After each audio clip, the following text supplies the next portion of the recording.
அனைவருக்கும் வணக்கம். இன்று நாம் வாசிக்க இருப்பது நினைவு அலைகள். நேத்து சுந்தரவடிவேலு அவர்கள் எழுதிய சுயசரிதை நூல் அத்தியாயம் 2 தொடர்ச்சி. அதற்கு முன்பாக இந்த வீடியோவை ஸ்பான்சர் பண்ணுறவங்க பைமோட் இ-காமர்ஸ் பிரைவேட் லிமிடெட், பைமோட் ஆன்லைன், பைமோட் இ-ஷாப்பிங், பைமோட் அப்ளிகேஷன். பைமோட் அப்ளிகேஷன் ப்ளே ஸ்டோர்லேயும் ஆப் ஸ்டோர்லேயும் இன்ஸ்டால் பண்ணிக்கலாம். அதற்கான லிங்க் டிஸ்கிரிப்ஷனில் கொடுத்துருக்கோம். இனி அலைகளுக்குள் செல்வோம். இயற்கை வளம் பெற்ற கிராமம். என் பிள்ளை பருவ நெய்யாடிவாக்கம் மரங்கள் சூழ்ந்த ஊர்.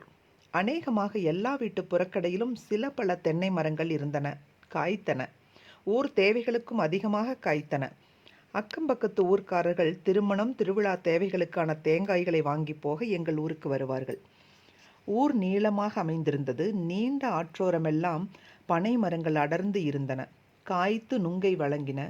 பதநீர் இறக்குவது அவ்வளவாக பழக்கமில்லை, ஆனால் கல் இறக்குவது உண்டு. ஊரில் இலுப்பை மரங்கள், அரச மரங்கள், ஆலமரங்கள், நாவல் மரங்கள் இருந்தன. ஊப்பாத்தி புதர்கள் நிறைய இருந்தன. அதன் பழங்கள் ஏழைகளுக்கு விருந்து. நாங்கள் மட்டும் அதை உண்ணக்கூடாது என்பார்கள், ஏனோ தெரியாது. மரங்கள் அடர்ந்து செழித்து இருந்ததால் அடுத்த கரையில் இருக்கும் இளையனார் வேலூரின் வீடுகள் எல்லாம் கண்ணில் படுவது அருமை. இயற்கை வளம் பல்லாண்டு காப்பாற்றப்பட்டது. சென்ற சில ஆண்டுகளாக அந்த வளம் பட்டு போய்கொண்டு இருக்கிறது.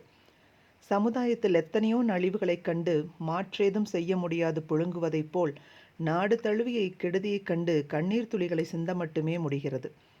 மரம் வளர்ப்பதை பற்றி பதவியில் இருந்த போதே சொல்லி சொல்லி தோற்றுவிட்டேன். எங்கள் ஊருக்கு ஏரி ஒன்று உண்டு. செய்யாற்றிலிருந்து வரும் வாய்க்கால் ஒன்று அதை நிரப்பும்.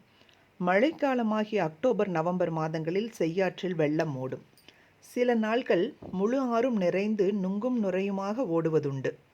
மழைக்கால வெள்ளம் தொடங்கியதும் ஊரிலிருந்து 40 ஆட்கள் சென்று ஆங்காங்கே தூர்ந்துள்ள ஆற்றங்காலை தலைமடையிலிருந்து வெட்டி செப்பனிடுவார்கள். இது 4-5 நாள் வேலை. இக்குடிமராமத்து வேலைக்கு நிலமுடைய அனைவரும் ஆள் அனுப்ப வேண்டும். 40 ஆட்களை நிலப்பரப்பிற்கு ஏற்ப பிரித்து விடுவார்கள். ஒவ்வொருவர் பங்கிற்கான ஆட்களை அனுப்புவதில் சுணக்கம் இராது. 3-4 நாட்களில் ஏரி நிரம்பிவிடும். நிரம்பிய ஏரி ஒரு போக பாய்ச்சலுக்கு போதும். 2ஆம் போகத்திற்கு கூட 30 நாட்களுக்கு தாராளமாக பாயும். மற்ற நாட்கள் கிணற்றிலிருந்து இறைப்பார்கள். அக்காலத்தில் மாடு கட்டி கவலையால் இறைப்பார்கள். சில வேளை ஏற்ற இறைப்பும் உண்டு. இப்படி பெரும்பாலான நிலத்தில் இருபோக பயிர் உண்டு. எங்கள் தெருவில் எல்லா வீடுகளிலும் கறவை மாடுகள் இருந்தன. அத்தனையும் நாட்டு பசுக்கள் அல்லது நாட்டு எருமைகள். அவை குறைவாக பால் கொடுக்கும். ஆனாலும் 50 ஆண்டுகள் முன்வரை எங்கள் உறவினர் வீடுகளில் அன்றாட செலவிற்கு பாலோ தயிரோ மோரோ நெய்யோ விலைக்கு வாங்கியதாக நினைவில்லை. தாராளமாக நெய் கிடைத்ததால் நெய்யாடுபாக்கம் என்னும் பெயர் பொருத்தமே என்று சொல்லிக்கொள்வோம். தொடர்வோம். அலைகள் ஓய்வதில்லை.